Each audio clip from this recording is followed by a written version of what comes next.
I would like to introduce my good friend, who is not my relative, Doc Hall.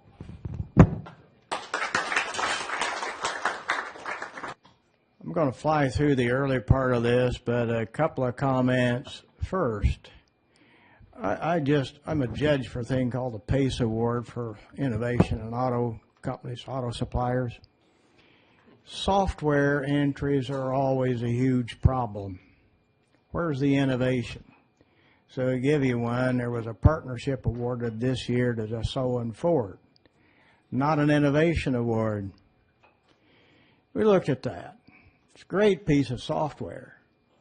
But if it wasn't for Ford changing the culture of what they do in design, it wouldn't have been anything.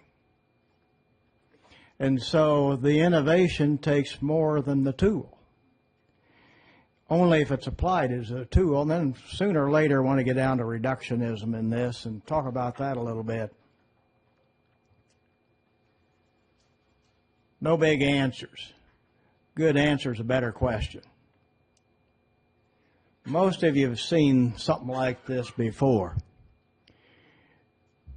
It's too abstract. The implications are pretty profound. We keep thinking we can grow forever, but there's only so much space and only so much stuff. If that reverses, then the entire set of economic thinking on which we operate business and on which the economies depend and so on today goes into a tailspin. A very different kind of world. And if we are going to be successful, that transition has to start happening pretty fast. Very fast compared with our usual learning speed. Got all kinds of problems. Let's just pick one that's over on the right-hand side called endocrine disruptors. There's a big garbage patch out in the Pacific, bigger than the size of Texas. And what's the problem? Well, the current research is whether or not there are phthalates and bisphenol A out in that stuff, and if so, a small concentration of that could be injurious to the ability of sea life to reproduce. How's that for a fat little problem? Look at any one of those, and people are spending a lot of their careers researching it in depth. Nobody can surround all this. In the book, I just put them together in 5 arbitrary categories, and they interrelate. This is one that's frequently missed, return on energy. That's from the Canadian tar sands, 1.7 trillion barrels of oil up there, but getting it looks like this. And in spite of all that, that's more barrels than the entire BP assessment of world proven reserves. By 2020, they think they'll be getting about 5 million barrels a day out of it. That's about a quarter of what the U.S. now uses. And we don't have a claim on all that. The return on energy at best is 3 to 1. I figure it's maybe 2 to 1. The original Oklahoma, Spindletop, the original Gusher was way over 100 to 1. That's the problem. A lot of stuff's there, but if it's dispersed, it doesn't make any difference what the technology is. It takes energy to get it together. The energy yield drops. This is not a normal situation that we live in. 500 years, especially the last 100, more and more consumption, more and more stuff used, huge increase in population. Everybody knows the story, but that 5,000 or 10,000 year timeline across that, M. King Hubbert did that in a presentation before Congress in 1974 and pointed out, he didn't have the spike in the middle, pointed out the same thing. We're living in a very unusual time, and what are we going to do when it's over? Don't need to belabor that. If you didn't know that, you wouldn't be here. I like this guy. Great billboard. This is a good one. The average American drinks 50 gallons of cola a year. The calories in that would feed Afghanistan or Iraq, either one, for about a year. It also is equal to about the 25, 28 pounds by which the average American adult is overweight. Let's talk about Coca-Cola. They've done some wonderful things to improve the footprint of their operations. it would be very difficult for them to sit back and say, maybe the whole damn product is waste. That's a different thought. That's maybe 40% of all the petroleum we use. Not all of it's used for transportation. That's held steady for about the last 10 years. And here's a pushback. This was on Nike several years ago. You know it all over. And there's one little aspect to this that sort of escaped most attention in the news. The unrest in the various countries of the Middle East almost perfectly correlate with the percentage of income that people spend on food. That's been going up, and nobody knows if any new government would do any better than the old ones. That's a global challenge. You can read that one. That's drastic.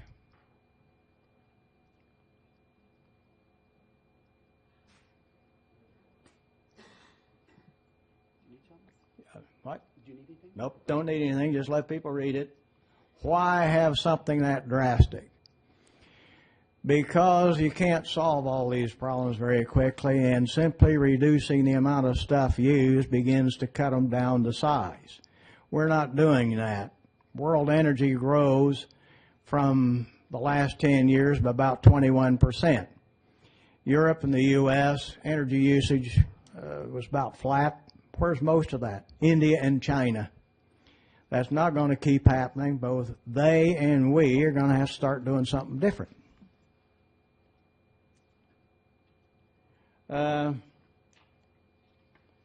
We don't usually think in physical terms, at least not in the business community. We think economics. Got to start measuring our performance in physical terms and let that dominate.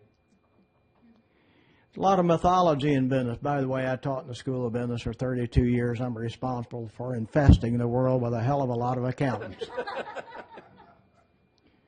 You used to look at them and wonder what the consequences of that's going to be. One of them is technology will solve our problems. That's what I was talking about with the software a while ago. You can develop a lot of tools. Who cares? Individual achievement will conquer all. If everybody just does their thing, it'll all come together. I live in Texas, and I can tell you that's very true. And all this evolved to promote expansion. Even the simplest things, compound interest is a growth formula. Even a break-even point. GDP, what's that? What's our current political argument? How to kickstart the growth? And a couple or 3 or 4 or 10 different philosophies about how you get more for nothing in order to do that. Largely irrelevant argument. This is the compression approach to that triple bottom line. You remember the 3 circles with the cross in the middle? How do you make a decision right in the middle? Well, if you're in business, it almost always favors the profit end because we got to keep going that short term, and we will be financially out of business long before the rest of this stuff hits, so thank you very much. I don't know how you turn that around, but the profit part is a human creation. That comes from the system we have created for ourselves. It's centuries old, but that's a human system. The people side of it is kind of in the middle. Sort of everybody knows today the people are your most important assets, so don't fire them unless you have to. And the planet, well, if you can't live on it anymore, all the dollars never made any difference. And it's very hard to get that priority in mind, especially when the current system is very short term. Whoops. Got to live in it, though. So if you're doing design work, Toyota kind of has this philosophy. The companies that have target costs, will regard the cost and the profit not as an objective, but in engineering, it's just like an engineering spec. If it doesn't look like you can make money on this, forget it. And most of you know about this. Everything in, everything out. That's different from the way business measures. Everything, whether it's got a dollar sign on it or not. Everybody knows life cycle somewhat. But there are a lot of other problems in this. Namsu at MIT refers a lot to imaginary complexity.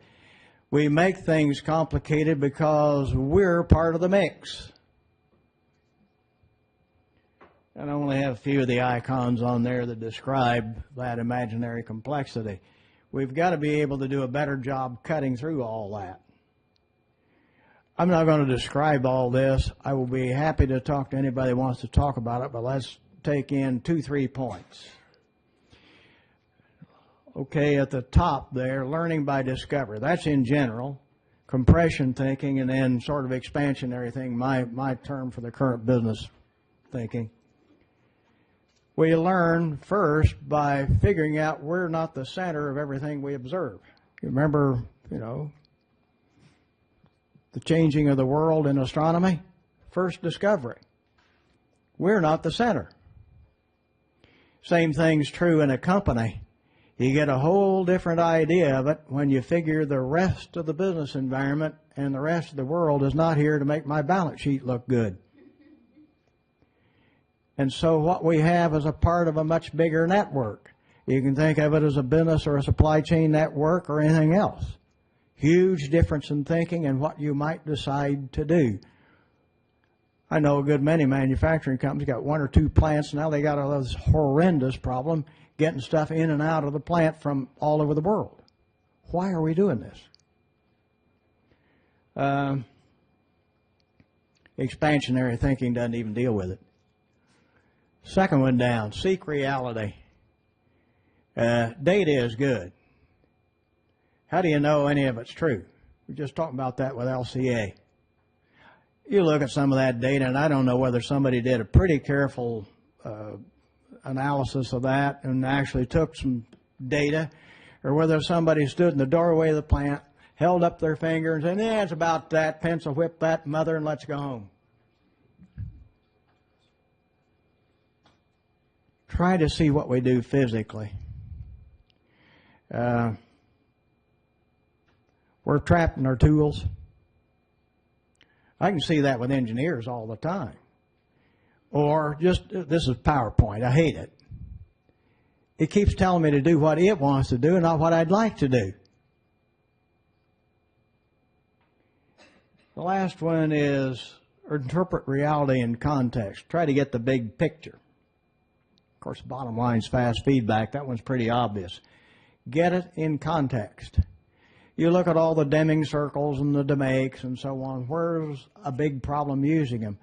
Not taking the time to see a big picture. Are we working on a problem that's trivial, or are we working on something that's pretty significant? And if so, what are a lot of the variables in that? You come on across, by the way, this is not just a problem in business. It's a problem in R&D. You go to agriculture, nutrition, the environment. You read all these little studies that come out in the science news. What do? How wonderful this last study is. You know, if you eat beans, you won't get cancer. Okay? And then 6 months later, here's another one. Eating beans causes cancer.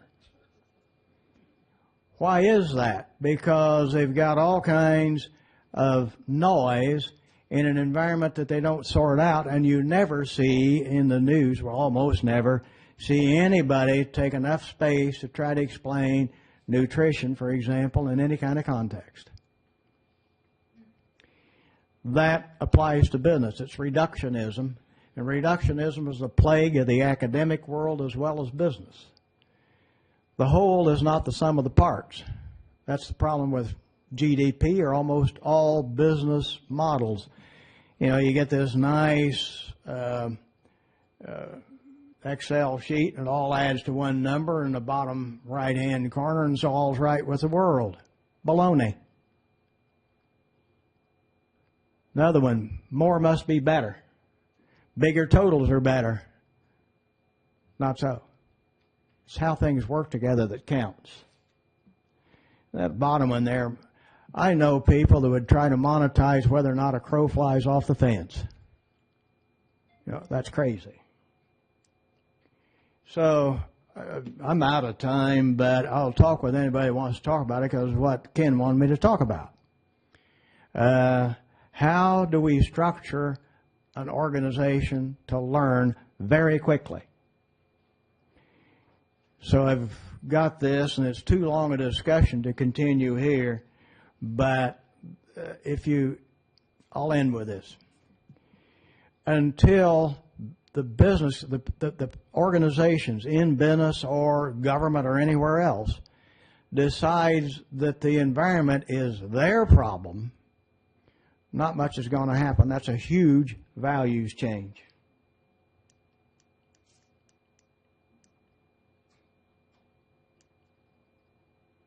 That's an easy mission to get in mind. Who's here from Oklahoma? They'll like that picture. A rigorous learning system. We talked a little bit about the recording system for this, the record system.